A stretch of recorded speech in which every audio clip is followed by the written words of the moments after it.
Tá assim um pouquinho feira livre, né? Mas é final de retiro, o pessoal tá animado, o pessoal tá pilhado. Só não pode dormir, né? Vira pro seu irmão lá, diga, me acorde se eu dormir. Isso pode falar pro irmão do lado. Aquela baboseira que manda falar, não. Muito bem, meus irmãos. Vamos tentar uma coisa de acampamento lá do Palavra da Vida? 1, 2, 3. Olha, que funciona também com adultos, né? Muito bem.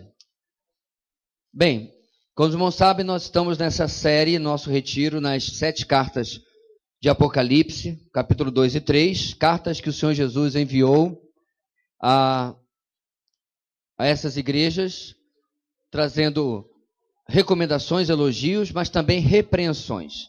Hoje nós vamos, irmãos, chegar à 6ª carta. Quero pedir que você abra sua Bíblia de novo em Apocalipse capítulo 3, aonde nós vamos caminhar na carta de Jesus à igreja de Filadélfia. Eu já quero adiantar, meus irmãos, é que você deve estar assim, já ouvi esse nome em algum lugar, é porque tem nos Estados Unidos também. Não tem nada a ver com nossa mensagem de hoje, ok? Apenas copiar o nome de uma cidade bíblica. Os irmãos já vão bem saber por quê, por causa do significado do nome desta cidade. Apocalipse capítulo 3, versículo 7 até o versículo 13. Para você ajudar você a ficar acordado, vamos ler juntos. Apocalipse 3, 7 a 13. Diz assim a palavra do Senhor, vamos lá? Ao anjo da igreja em Filadélfia, escreve: Estas são as palavras daquele que é santo e verdadeiro, que tem a chave de Davi. O que ele abre, ninguém pode fechar, e o que ele fecha, ninguém pode abrir. Conheço as suas obras. Eis que coloquei diante de você uma porta aberta, que ninguém pode fechar. Sei que você tem pouca força, mas guardou a minha palavra e não negou o meu nome. Veja o que farei com aqueles que são sinagoga de Satanás e que se dizem judeus e não são, mas são mentirosos. Farei que se prostem aos seus pés e reconheçam que eu o amei. Visto que você guardou a minha palavra de exortação à perseverança, eu também o guardarei da hora da provação que está por vir, para vir sobre todo o mundo, para pôr à prova os que habitam na terra. Venho em breve. Retenha o que você tem, para que ninguém tome a sua coroa. Farei do vencedor uma coluna no santuário do meu Deus, e dali ele jamais sairá. Escreverei nele o nome do meu Deus e o nome da cidade do meu Deus, a Nova Jerusalém, que desce dos céus da parte de Deus. E também escreverei nele o meu novo nome. Aquele que tem ouvidos, ouça o que o Espírito diz às igrejas. Chegamos então, irmãos, como eu disse, à penúltima carta de Jesus às 7 igrejas da Ásia Menor.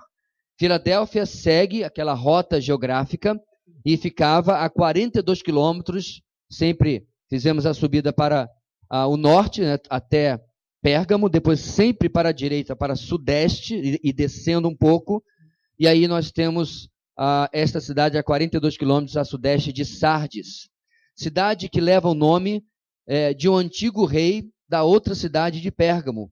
O sobrenome dele era Filadelfos, daí Filadélfia, palavra que significa amor fraternal, ou seja, amor entre irmãos. A palavra ocorre, irmãos, 7 vezes na Bíblia, como, por exemplo, 1 Tessalonicenses 4,9. Quanto ao amor fraternal, ou seja, quanto ao Filadélfia, não precisamos escrever-lhes, pois vocês mesmos já foram ensinados por Deus a se amarem uns aos outros. Essa palavra acontece também em Romanos 12:10. Dediquem-se uns aos outros com amor fraternal. Prefiram dar honra aos outros mais do que a si próprios. Filadélfia, a cidade agora, recebeu o apelido de Pequena Atenas. Por quê? Porque ela tinha um grande número de templos. Um lugar de muitos desafios, mas de oportunidades para testemunhar do Evangelho. Interessante, irmãos, é que a cidade ainda existe e ainda possui um testemunho cristão em nossos dias. Eu acredito que seja improvável, praticamente impossível, que este testemunho de hoje possa ser traçado continuamente até o 1º século, mas é importante esta interessante diferença, porque a maioria das cidades que eu mencionei estão desaparecidas já na história, apenas ruínas existem. No versículo 1, meus irmãos, versículo 7, Jesus se apresenta como aquele que é santo e verdadeiro. E apesar, meus irmãos, de serem noções óbvias para todo cristão, todos nós sabemos que Jesus é santo, que Jesus é verdadeiro, elas são relevantes e importantes porque isso vai se relacionar com o argumento que ele está escrevendo para esta igreja. Como santo, o Senhor ressurreto é separado de qualquer corrupção moral ou ética ou pecado, qualquer uma dessas igrejas possa ter se relacionado. Suas ações são perfeitas e nestas ações não há nenhum pecado. Ele, portanto, meus irmãos, ele o padrão pelo qual qualquer nível de santidade deve ser avaliado, deve ser medido. Nós fazemos algo um tantinho diferente muitas vezes. Avaliamos a santidade comparando com outros seres humanos, falhos, pecadores, limitados, tais como nós. Pastor, mas se compararmos com Jesus, nós nunca vamos nos comparar de verdade a ele. Mas é exatamente essa questão. O padrão dele de santidade, eu concordo com você, é inalcançável, mas ainda assim, eu e você estamos sendo transformados dia a dia na imagem dele, não na imagem do outro irmãozinho em Cristo. O mais exemplo que ele possa ser. Portanto, ele é o nosso padrão de santidade. Como verdadeiro, o Senhor ressurreto é plenamente confiável. Nele podemos descansar e confiar, porque ele sempre cumpre o que diz, o que promete e o que determinou para nossas vidas. Isso é muito importante, irmãos, porque nas cartas que nós caminhamos até agora, e a última também não é diferente, há muitas promessas. Ao vencedor, a nós, né, os cristãos, eu farei isto, eu farei aquilo, eu darei isso, eu darei aquilo. Então agora, meus irmãos, se nós olharmos para a característica do nosso Senhor e olharmos para trás, nossa confiança é renovada de que aquilo que Ele prometeu, Ele cumprirá nas nossas vidas. Do começo ao final, de A a Z, de alfa a ômega, Ele cumprirá todas as suas ricas promessas. Noção óbvia também, né? Mas nós duvidamos algumas vezes. Nem sempre, meus irmãos, quando estamos passando pela tempestade, nem sempre quando estamos passando pelo furacão, é tão fácil acreditar naquilo que está escrito. Por mais que nós saibamos que é a palavra de Deus para nós.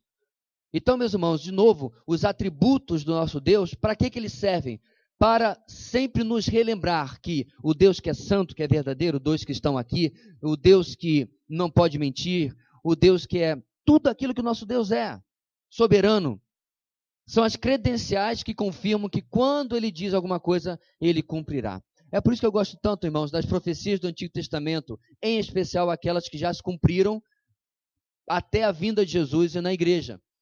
Porque elas são a comprovação de que 400, 600, 800 anos antes de Cristo, e às vezes até mais, o Senhor prometeu, e é possível que as gerações que vieram depois dessas promessas, dessas profecias, aqui e acolá se sentiram tanto quanto... Mas peraí, faz um pouquinho de tempo que ele disse isso, né? Mas sempre há, meus irmãos, espaço para pessoas piedosas, devotadas, como, por exemplo, a profetisa Ana e Simeão, que esperavam a chegada do Messias para os seus dias e conhecer o menino Jesus. Essa deve ser, meus irmãos, a nossa postura, sempre. Eu me lembro, meus irmãos, minha avó que já faleceu, os irmãos sabem, já falei várias vezes dela. Ela se converteu aos 8 anos, faleceu aos 94, são 78 anos, não é isso? 76 anos servindo ao Senhor. 86 anos servindo ao Senhor, desculpe. Em 86 anos, pelo menos não todos, porque não acompanhei, mas desde a minha meninice, eu ouço a minha avó com absoluta certeza falando da volta do Senhor. Hoje ela estará entre aqueles, diz a palavra de Deus Tessalonicenses, que quando ouvirem a voz do arcanjo, ressuscitarão antes de nós, que seremos arrebatados. Mas durante toda a sua vida ela esperou por quê? Porque aquele que prometeu é verdadeiro. E ele vai cumprir cada uma de suas promessas. De forma extremamente interessante, irmãos, os mártires da tribulação, chamam o Senhor exatamente assim. Está lá em Apocalipse 6:10. Eles confiavam que o santo e verdadeiro não deixaria suas mortes sem serem justiçadas. Essa é a característica do nosso Deus, é o caráter do nosso Deus. E por causa dessas características do seu caráter, ele é aquele que tem a chave de Davi. Está aí no seu texto. Expressão que sai de Isaías 22:22. De uma profecia, primeiramente, a respeito de Eliaquim, mas como muito acontece no Antigo Testamento, certas profecias têm um cumprimento imediato ou mais próximo e um bem futuro. E aqui está, meus irmãos, aquele que é muito maior do que esse rei da antiga Judá. Jesus é o Messias esperado e ansiado por séculos, aquele revelado e que agora reina absoluto e possui a chave de Davi. Tão absoluto, meus irmãos, que ele explica para a igreja a quem ele está escrevendo da seguinte maneira: eu sou aquele, como diz, que abre e ninguém pode fechar. Eu sou aquele que fecha e ninguém pode abrir. Ou seja, o reinado e o poder dele é tão absoluto que ele abre e ninguém pode fechar, ele fecha e ninguém pode abrir. Não há determinação humana que ele não pode alterar. Contudo, não há determinação dele que o ser humano algum possa alterar. O que significa para nós, irmãos? Toda vez que a sua vida parece estar em uma rua sem saída, uma porta fechada ou qualquer metáfora que você quiser usar, se há alguém que pode reverter esta situação na minha e na sua vida, este é o nosso Senhor.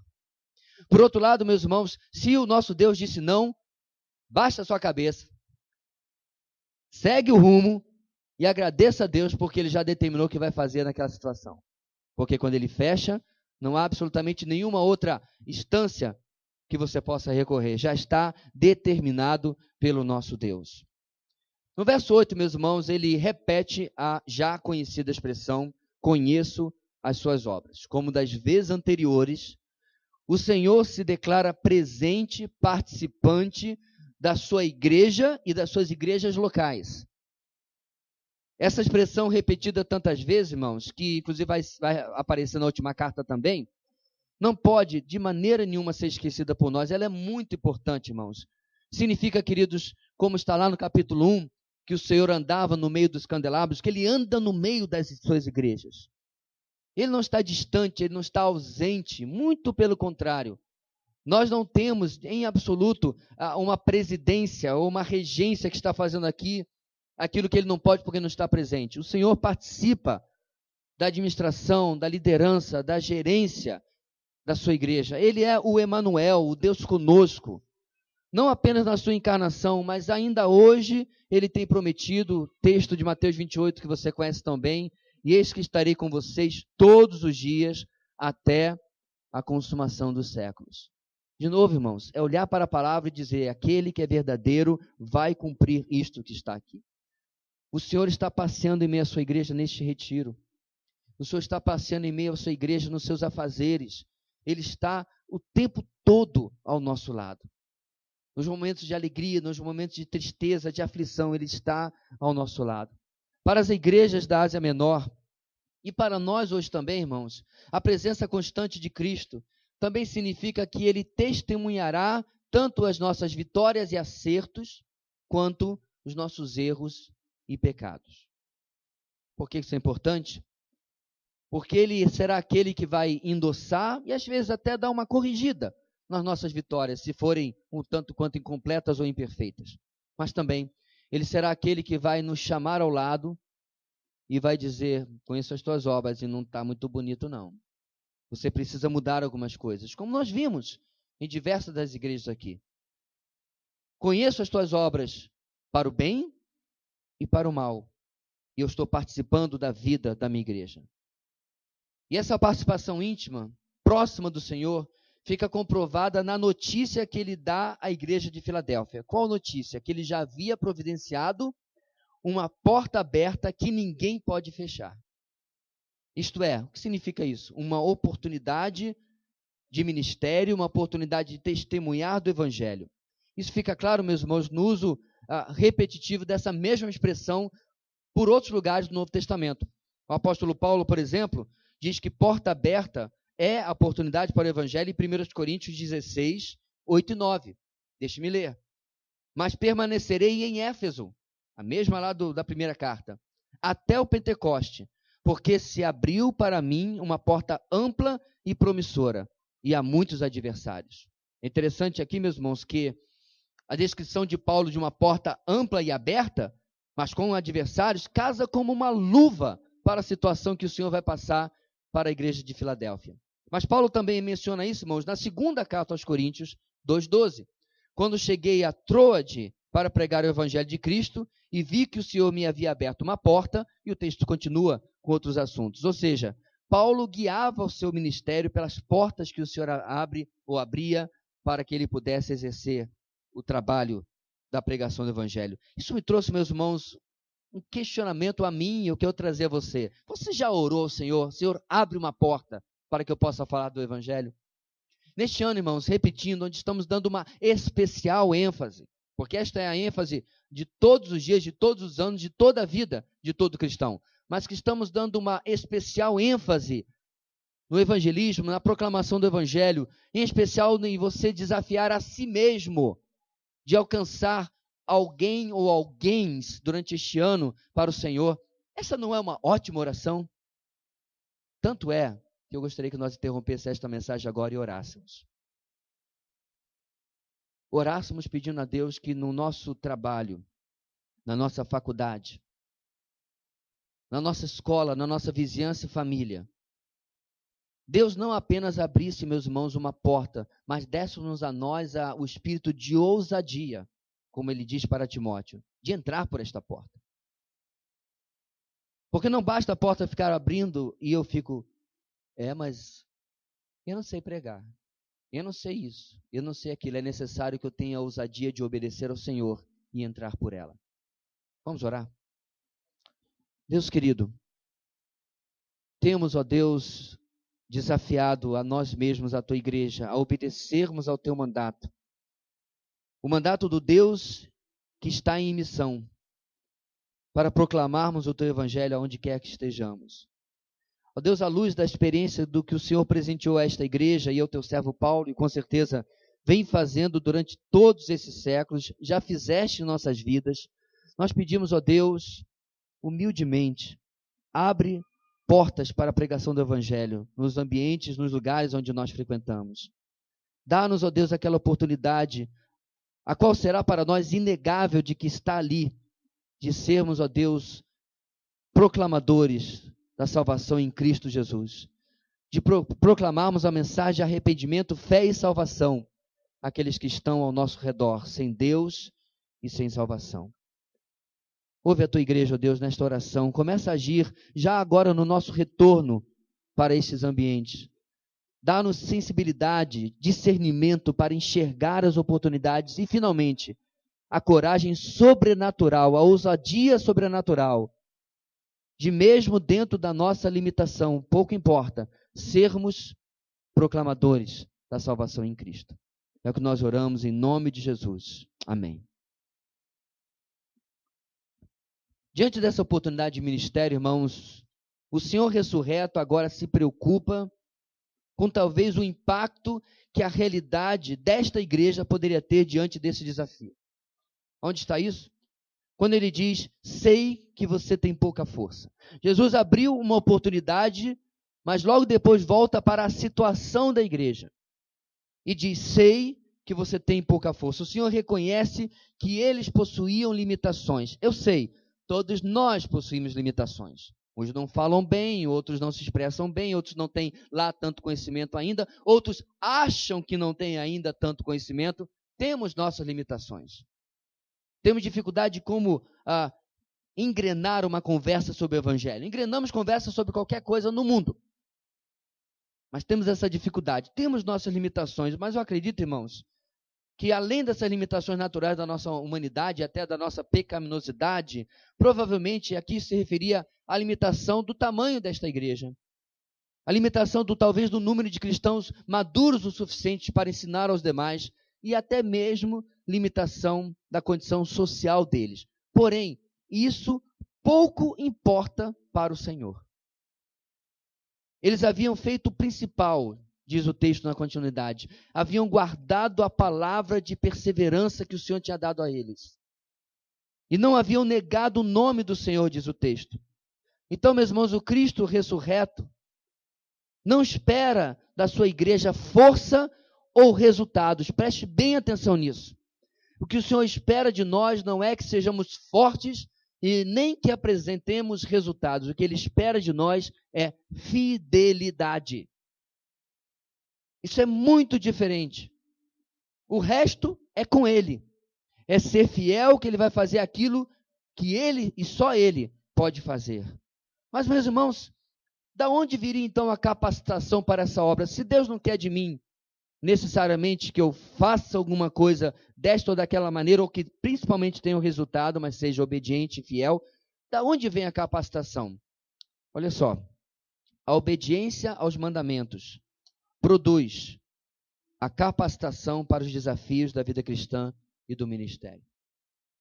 A obediência aos mandamentos produz a capacitação para os desafios da vida cristã e do ministério. É o bom e velho feijão com arroz. Como diz o velho hino do cantor cristão, crer e observar. Tudo quanto ordenar, o fiel obedece ao que Cristo sugerir. Oh, eu errei a letra. O que Cristo mandar. Perceba, irmãos, simples, mas extremamente complexo. Porque nós, muitas vezes, relativizamos as ordens do próprio Senhor. É como se nós, desde o Antigo Testamento, estivéssemos lendo as 10 sugestões do Monte Sinai. As 10 dicas do Monte Sinai. Mas não é assim que está na minha Bíblia e na sua, não é verdade? São as tábuas dos 10 mandamentos. Ordens. Determinações. Assim o é no Novo Testamento também, irmãos. Eu vou repetir.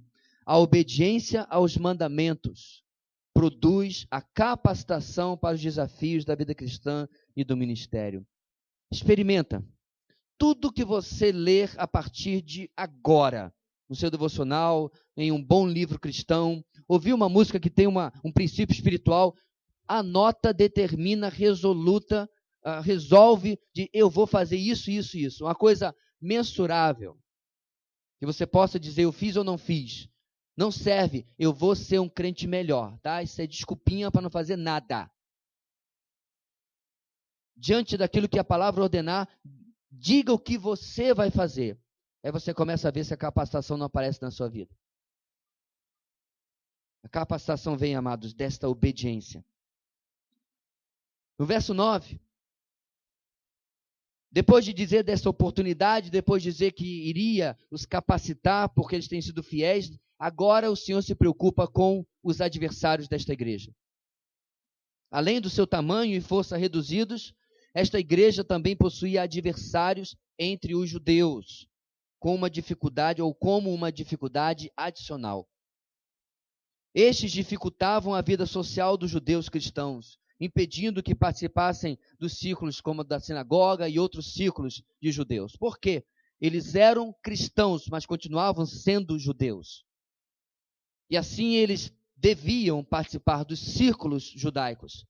E esses cristãos com certeza, esses judeus com certeza estavam atrapalhando os judeus convertidos ao cristianismo de assim o fazerem.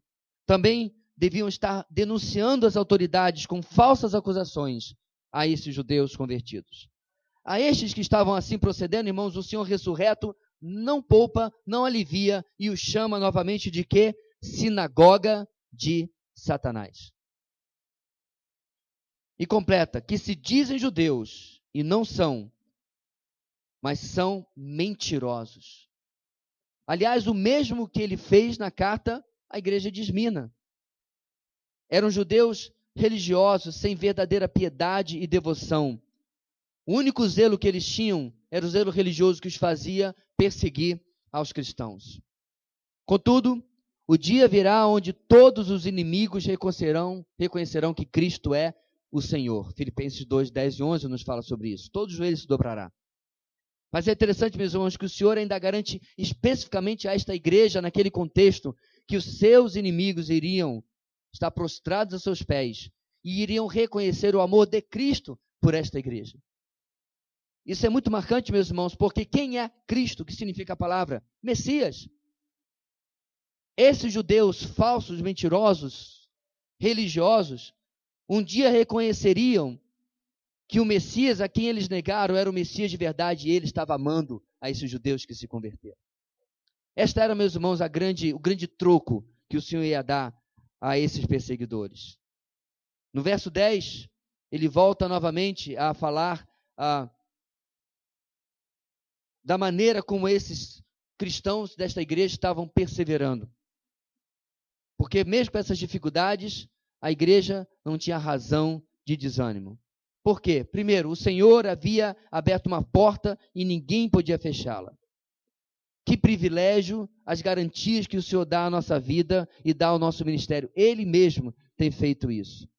Ele iria nos guardar na hora da provação.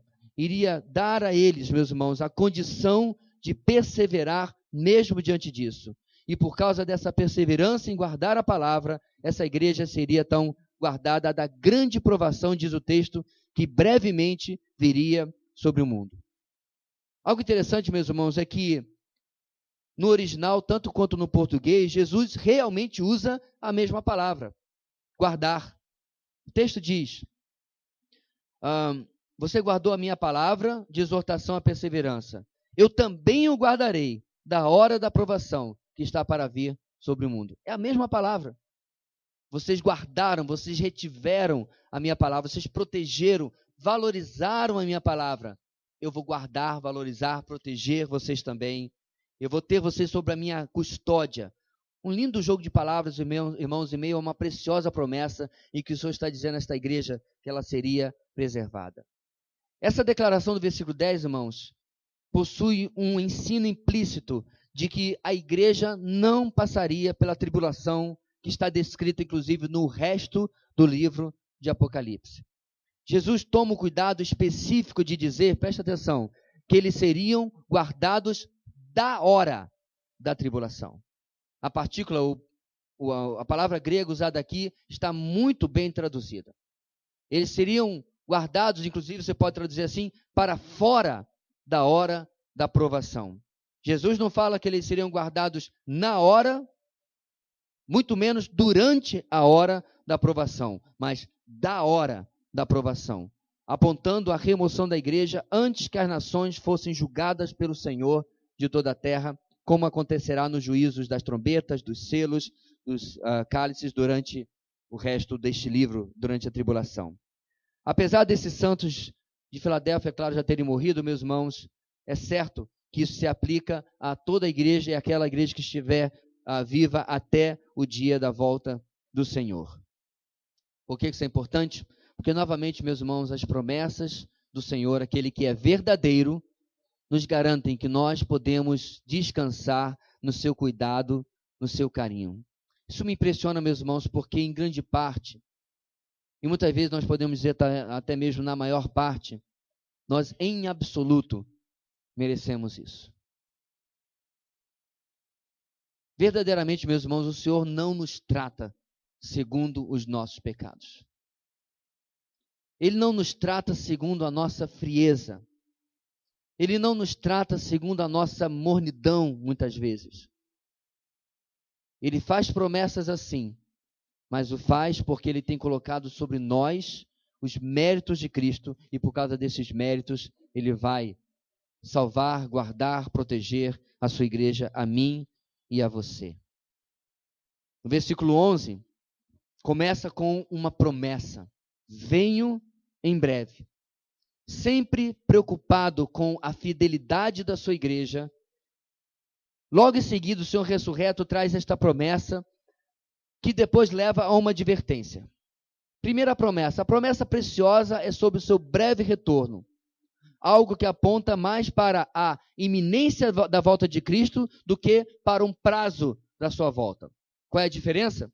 A iminência da volta de Cristo, meus irmãos, significa que ele pode voltar a qualquer momento. No dia em que o Senhor estava escrevendo aquela carta, como hoje, enquanto nós estamos pregando-a. Ok? Essa é a doutrina da iminência da volta de Cristo. Absolutamente nada impede que o Senhor volte exatamente hoje. As pessoas estão por aí escrevendo livros, gravando vídeos e não sei mais o que, falando que precisa deste sinal e da ovelha vermelha lá em Israel e de não sei o que. Não existe absolutamente nada hoje que precisa se cumprir para a volta de Cristo. É um jogo, meus irmãos, às vezes, de adivinhação, quando as pessoas ficam olhando, né, o Jerusalém Post, o jornal de lá de Jerusalém. E ficam tentando entrar e olhar as histórias. Bem, você primeiro vai ter que aprender a ler hebraico, né? Para tentar descobrir algum cumprimento de profecia e dizer, olha só, agora está mais perto. Irmãos, os apóstolos, os escritores do Novo Testamento esperavam a volta de Cristo para os seus dias. E detalhe, Israel nem havia voltado para a sua terra ainda, nem havia saído dela ainda. Então, em lugar de ficar fazendo adivinhações com supostos sinais de cumprimento dessa ou daquela profecia, qual é a grande lição, meus irmãos, da iminência da volta de Cristo? Mantenha-se puro aquele que tem nele essa mesma esperança. A grande lição da doutrina da iminência da volta de Cristo, irmãos, é a vida de santidade. Em lugar de ficar tentando fazer lucubrações e pseudo-intelectuais deduções sobre este ou aquele sinal, cuida da sua santidade. Cuida da sua santidade para que o Senhor encontre cada um de nós andando de forma digna daquele que volta para nos buscar. Assim, meus irmãos, a qualquer momento ele pode voltar, mesmo que o prazo não seja tão curto como talvez nós gostaríamos, como nós esperávamos. Ele havia dito a outras igrejas que iria até ele. Ele está dizendo a esta igreja, venho em breve, mas ele havia dito também a Éfeso e a Pérgamo. Porém, ele diz isso como uma ameaça de disciplina. Para esta igreja é diferente, para Filadélfia é uma promessa de encorajamento e de livramento. Meus irmãos, qual dos dois nós preferimos? Que o Senhor dissesse para nós, comunidade Batista Videira, venho em breve. E não se referindo à volta final dele, mas a visitar-nos. E ele diz, vem em breve para poder ver este ou aquele problema no meio de vocês. Ou nós preferimos que o Senhor viesse em breve, mas não tivesse nada para nos repreender. Eu prefiro o segundo caso.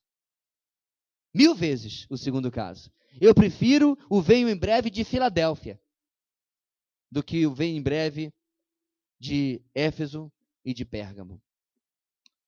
Diante disso, a advertência é de cuidarmos do que temos. Venha em breve, retenha o que você tem, para que ninguém tome a sua coroa. Novamente, meus irmãos, uma igreja que está bem, mas o Senhor já olha para o futuro, à luz do que aconteceu com as demais. Cuide para que ninguém roube ou tome a sua coroa. Preste atenção, queridos, de novo, isso absolutamente nada tem a ver com salvação. A coroa tem a ver com galardão, com recompensa. E é necessário, igreja, preste atenção nisso, que você desenvolva no seu coração, na falta de uma melhor expressão, uma santa ambição. Não é ambição por bens, não é ambição por posses. Uma santa ambição aqui, meus irmãos, é uma ambição onde eu e você passemos pelo tribunal de Cristo, o tribunal de avaliação descrito por Paulo em Coríntios. E nós passemos, meus irmãos, não da maneira como ele descreve em Coríntios capítulo 3. O que Paulo fala lá, meus irmãos? Ele fala que as obras, aquilo que nós fizermos será julgado, avaliado pelo fogo. O que acontece com o ouro, com metais preciosos quando passam pelo fogo? São purificados. O que acontece até com as pedras preciosas? São purificadas. Esse é o objetivo do Senhor, pegar as nossas obras, boas obras, purificá-las e nos recompensar. Mas o texto não para aí. O texto fala mais adiante, meus irmãos, que outros terão como obras madeira, palha, feno. O que acontece, irmãos, quando o feno é lambido pelo fogo? É totalmente consumido. Não há substância que persista. Mesma coisa com a madeira. Assim, meus irmãos, as nossas obras precisam estar cheias daquilo que agrada ao nosso Deus. As nossas obras precisam estar cheias daquilo que glorifica o nosso Deus. Fazendo obras, fazendo serviço, fazendo ministério do jeito de Deus, da maneira de Deus. como Ele tem determinado, fazendo o feijão com arroz, fazendo aquilo que Ele tem colocado na sua palavra, para que nós possamos reter o que nós temos e manter as coroas que Ele tem nos dado. Nosso texto chega ao final, chega à famosa frase, famosa fórmula.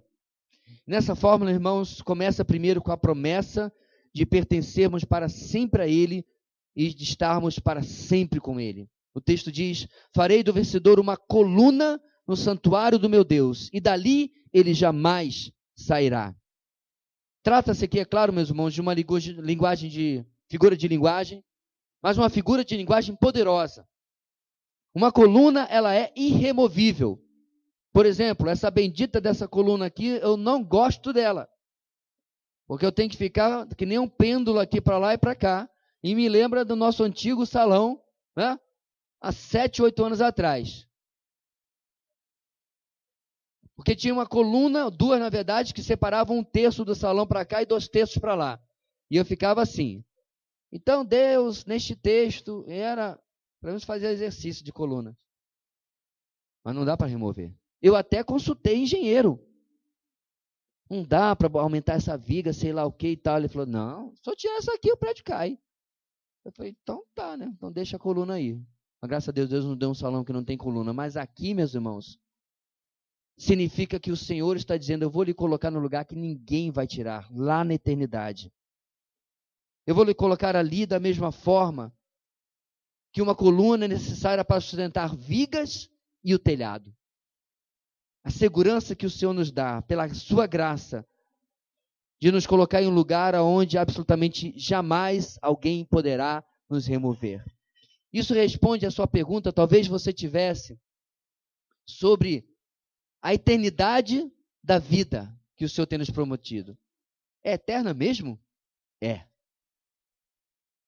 Para ser redundante o suficiente, eterna para sempre. É aquela vida que Ele está nos prometendo. Abundante, maravilhosa. Mas, segundo meus irmãos, os nomes escritos aqui reforçam a promessa de pertencermos a Ele e termos em nós a identidade dEle escrita. O nome era muito importante na cultura do mundo antigo e particularmente na cultura judaica. Você se lembra quantas vezes os nomes eram escolhidos e tinham a ver com a história da pessoa? Jacó, pegando o pé do seu irmão, o que passava para a perna, o que puxava, o usurpador. E depois na sua história, bem, já viu que está lá, né? Os diversos filhos de Israel mais à frente e assim por diante. O nome era muito importante. É tanto, meus irmãos, que o Senhor recebeu um nome que não era inédito. Muita gente foi chamada na história de Yeshua, que nada mais nada menos é que o próprio nome de Josué no Antigo Testamento. E esse nome foi dado por quê? E você, disse o anjo, o chamará de Jesus, porque ele salvará o seu povo dos pecados dele. Yeshua, Jeová é salvação. Participar do nome do Senhor, irmãos, é participar da sua identidade. Isso, de novo, reforça tudo aquilo que nós vimos na carta onde ele diz, vocês reinarão sobre as nações comigo. Vai haver, meus irmãos, um sinergismo, uma simbiose entre o corpo e a cabeça.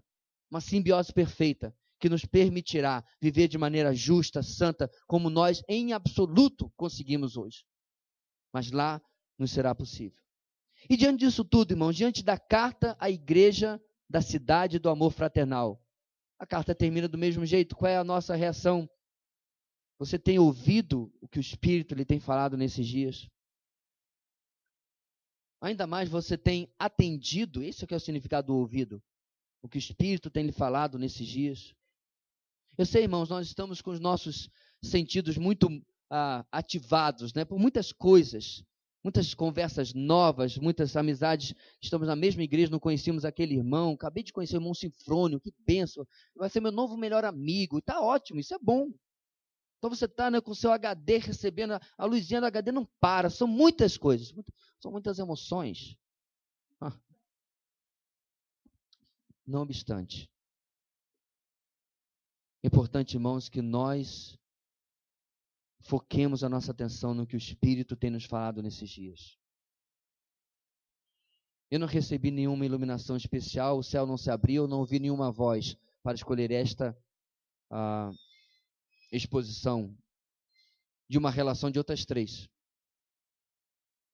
Mas depois de orar e pensar muito, eu entendi, é essa que nós vamos ter. Depois eu descobri que ela não cabia no nosso programa, e a gente tem um jeitinho para caber. Porque era isso, irmãos, que o Senhor nos trouxe aqui para ouvir. Não estou me referindo em absoluto ao meu papel, longe de mim. Estou me referindo à pregação da palavra. É isso que o Senhor nos trouxe aqui nestes dias para ouvirmos. Ele não nos trouxe para você sair, né, do furdúncio lá do carnaval. Até porque nós não vivemos numa cidade dessa maneira. Você já está trancado lá no seu quarto, na sua casa, ar-condicionado, né, o Netflix lá ligado e tal. Ou dormir 78 horas, 72, tá bom. Seu direito. Deus não lhe trouxe aqui para o pula-pula, não trouxe aqui para você para o campo de futebol, nem para o banho. Deus lhe trouxe aqui para ouvir a sua palavra. E a resposta é, qual resposta daremos à palavra do Senhor? A esse compararei o homem que ouve a minha palavra e não a obedece. Ao homem que saiu para construir a sua casa e construiu sobre a areia. E veio o vento, e correram as águas, e a sua casa veio abaixo, porque não tinha baldrame, como a gente fala aqui no norte. Fundamento. Não tinha alicerce. Mas aquele que ouve a minha palavra e a obedece e a observa, a esse compararei com o homem sensato, prudente, que construiu a sua casa sobre a rocha. Colocou lá pedra jacaré, colocou brita. E vieram os ventos e correram as águas e a casa permaneceu de pé. Essa casa, amado, é a tua vida, é a tua igreja. E é, meus irmãos, fundamental que respondamos ao Senhor com... Vou emprestar das irmãs de novo. Como é que é, irmãos? Sim, Senhor. É ouvirmos a palavra e obedecermos. Você quer ficar do lado de todos os elogios que vimos na primeira até a 6ª carta? Não tem alternativa. É dizer sim, Senhor, e obedecermos. Amanhã de manhã estaremos terminando essa exposição. É uma manhã seguida de corre-corre, de arrumação, mas eu peço que você já vá orando por nós, por você, para que nós possamos reservar aquele tempo para deixar todo o nosso furdúncio, o nosso corre-corre, e amanhã, mais uma vez, ouvir o assim diz o Senhor para nós. Oremos. Deus querido, queremos responder com obediência e assim, paulatinamente, sermos capacitados pelo Senhor para as portas abertas que o Senhor trará para nós. Muito obrigado pela tua palavra, pela exortação que ela nos trouxe hoje. Dá-nos o teu Espírito nos capacitando de maneira sobrenatural. Enche-nos dele para que possamos fazer aquilo que ouvimos nesses dias. É o que oramos no nome de Jesus. Amém e amém.